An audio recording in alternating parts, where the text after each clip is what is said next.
Saudari-saudara, saya merasa yakin di antara Anda yang sudah menjadi Katolik sekian puluh tahun, sudah lama, pasti pernah berdoa rosario. Kalau tidak atau belum pernah, mungkin Anda pun pernah pergi berziarah. Dan umumnya ziarah-ziarah yang ada adalah ziarah-ziarah yang berhubungan dengan siapa? Bunda Maria. Setidaknya saya hanya ingat satu, hanya ingat satu tempat ziarah yang berhubungan dengan Yesus, yaitu Kerahiman Ilahi. Yang lainnya Gua Maria.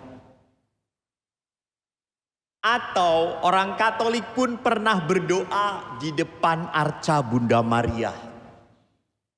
Jadi memang sosok Maria itu adalah sosok yang paling dekat dengan kita.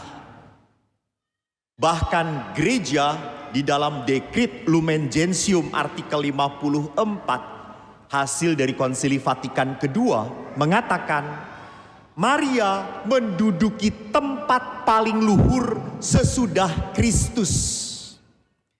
Jadi orang kudus paling kudus itu siapa? Maria. Dan bukan hanya itu, Maria pun adalah wanita yang paling dekat dengan kita. Maka dekrit berikutnya, Rosarium Virginis Mariae mengatakan, tidak ada satu sosok pun di dunia ini dapat memperkenalkan Kristus dengan sangat tepat sekali selain Bunda Maria. Maka Bapak Ibu, orang muda, anak remaja, kita itu harus bangga punya Bunda Gereja. Ibu kita. Kita tahu Maria sebagai ibu kita dari mana? Dari Yesus sendiri. Yesus berkata kepada murid yang dikasihinya, Yohanes, inilah ibumu. Dan ia berkata kepada Maria, Maria, inilah anakmu. Jadi memang Yesus sendiri yang menyerahkan Maria ke dalam tangan hidup orang beriman. Dan Bapak Ibu harus ingat, Maria itu menjadi besar bukan karena ambisi Maria. Enggak. Maria tidak pernah punya keinginan dari dirinya sendiri untuk menjadi wanita hebat dan mulia. Lalu bagaimana Maria itu bisa seperti itu? Lihat, Maria itu menjadi hebat karena hubungan dengan Yesus. Maaf Bunda Maria. Kalau tidak ada hubungan dengan Yesus, maaf, Maria seperti kita. Tetapi Maria itu punya relasi dekat dengan Kristus karena siapa? Karena Tuhan yang mau. Maka kalau saya boleh tanya, kalau kita orang Katolik berdoa kepada Bunda Maria, pertanyaan saya berdoa kepada Bunda Maria, malah jawabannya berdevosi, malah ngajarin gue lagi. Apakah kita sebagai orang Katolik berdoa kepada Bunda Maria? Ulangi lagi, ingat, pintu bisa dibuka. Apakah orang Katolik berdoa kepada Bunda Maria? Sampai besok pun saya tunggu. Lihat, inilah orang cerdik.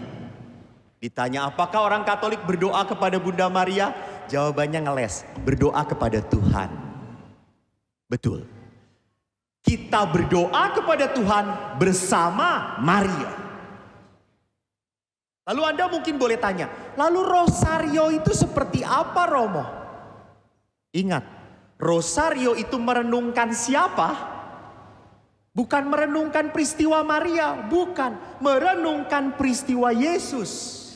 Peristiwa gembira tentang siapa? Yesus. Lahir, dipersembahkan, ditemukan di bait Allah. Maria mengunjungi Elisabet tentang Yesus. Maria Elisabet berteriak, siapakah aku ini sampai ibu Tuhanku mengunjungi aku? Karena ketika salammu terdengar, bayiku melonjak. Bicara tentang siapa kalau bukan Yesus? Peristiwa sedih tentang siapa kalau bukan Yesus? Peristiwa terang tentang Yesus. Peristiwa cahaya, peristiwa mulia tentang Yesus. Jadi rosario itu kita merenungkan peristiwa Yesus bersama Bunda kita Maria. Maka sama, seringkali saya jalan di sini melihat anak muda berdoa. Kusyuk. Saya lewat, langsung dia lihat, selamat siang Romo. Lalu berdoa lagi. Kata saya itu. Jadi apa yang mau diperlihatkan? Bahwa saya menyampaikan doa-doa saya bersama Bunda Maria. Kenapa orang Katolik mengajarkan supaya kita berdoa ditopang oleh orang-orang kudus? Biar Tuhan berkenan pada doa saya, bukan karena melihat saya, tetapi karena melihat orang-orang kudus ini mendoakan saya. Itu. Kalau Tuhan melihat saya, saya yakin Tuhan berkata, lu terlalu banyak dosa, Pret. Lu gak pantas minta, udah titik, UN. Jadi biarkanlah Bunda Maria, orang-orang kudus itu berdoa bersama permohonan saya. Sehingga yang melayakkan doa saya itu adalah apa? Adalah permohonan Sang Bunda. Dan ingat, Bunda Maria sekali lagi hidupnya karena rahmat Tuhan. Kita lihat kalau kita dengarkan bacaan bagaimana Gabriel menyapa Bunda Maria. Gabriel berkata begini, salam hai engkau yang dikaruniai, Tuhan menyertai engkau. Anda tahu Abraham orang besar, Musa nabi besar. Belum pernah disapa seperti itu. Hanya Maria, satu-satunya wanita yang disapa oleh malaikat. Salam hai engkau yang terberkati, Tuhan menyertai engkau. Malaikat pun sampai ngomong kepada Maria, kamu ini dipilih loh. Maka kalau dipilih Tuhan, Maria bukan hanya diangkat ke surga, Maria pun lahir tanpa dosa. Saya ingat waktu dosen mengajar kami tentang Maria tanpa dosa. Karena kita mendebat, Maria tanpa dosa, enggak mungkin, dia punya dong naluri sebagai kemanusiaan. Lalu dosen itu berkata, para frater, kalau frater tahu pispot keramik itu yang hebat kan buatan Itali. Pispot keramik baru buatan Itali, bagus banget. Lalu ditaruh di meja makan, dikasih sup yang paling hauce sencingping. Enak gila, sup babi, lemaknya banyak, gurih banget, nempelnya bertahun-tahun di mulut. Enak. Bahkan sup babi lemak itu tidak menggendutkan wanita. Edan itu berarti toh dahsyat banget. Tapi di dalam sebuah pispot, apa perasaan Anda? Kecuali yang tidak punya perasaan, Allah yang penting makan. Tapi kalau kita manusia normal, pasti merasa ndak enak, ndak nyaman. Betul atau tidak? Walaupun dalamnya enak, tetapi disajikan di dalam pispot, ya sesuatu ndak bener. Sama. Kalau Yesus lahir ke dunia di dalam rahim wanita berdosa, mana mungkin Allah yang suci tidak pernah nempel dengan dosa. Ndak. Seperti minyak dan air bertolak belakang. Maka Maria memang sungguh disucikan oleh Tuhan. Karena apa? Karena Tuhan mau. Maka tentang Bunda Maria kita tidak bisa berdebat apapun. Kenapa? Karena babeh kita yang mau. Lu jangan tanya-tanya. Terima aja coy. Nah, yang dahsyatnya dari Maria adalah apa? Maria sungguh menanggapi rahmat Tuhan ini dengan utuh, total dalam iman dan kasih. Jadi tidak hanya Maria diberkati, diberi rahmat, tapi Maria pun menerima, menanggapi panggilan Tuhan dengan penuh iman dan kasih. Dan jangan lupa, menerima panggilan Tuhan tidak mudah.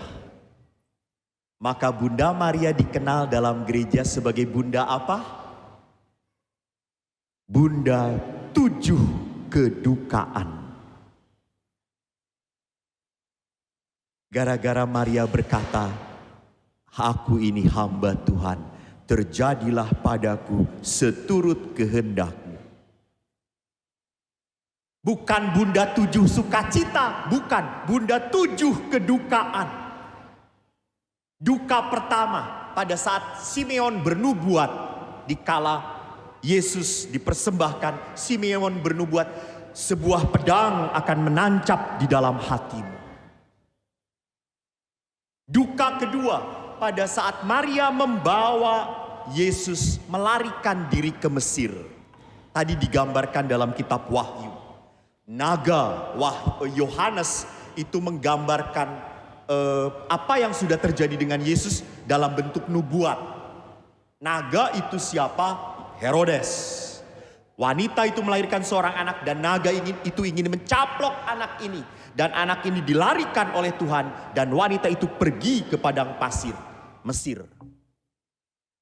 Duka ketiga terjadi pada saat apa? Yesus hilang di bait Allah. Duka keempat terjadi pada saat apa? Yesus berjumpa dengan ibunya kala perjalanan ke Kalvari. Lihat, makin lama duka itu makin mendalam. Sampai akhirnya Yesus disalib, diturunkan dari salib dan dimakamkan. Suatu saat saya berdoa di Patung Pieta jam 12 pada saat Angelus. Dan pada saat merenungkan, aku ini hamba Tuhan, terjadilah padaku menurut perkataanmu. Rupanya ibu mana yang kuat dan tahan kalau harus membopong, menggendong anaknya yang mati. Dan cara matinya pun amat hina sekali. Saya yakin Maria terpukul, tapi doanya tetap sama. Seperti ia berhadapan dengan malaikat Gabriel, terjadilah padaku. Maka Bapak Ibu yang terkasih, saudara-saudariku, mari kita sebagai seorang beriman, jangan mudah marah pada saat kehidupan itu begitu berat. Jangan mudah sekali untuk melarikan diri dari tanggung jawab. Jangan mudah berontak karena pengalaman, karena kenyataan tidak seperti yang saya harapkan. Belajarlah percaya seperti Bunda Maria. Belajarlah setia. Berdamailah dengan kepahitan-kepahitan hidupmu. Karena jangan pernah lupa, melalui sakit, melalui duka cita itulah kita dimuliakan oleh Tuhan.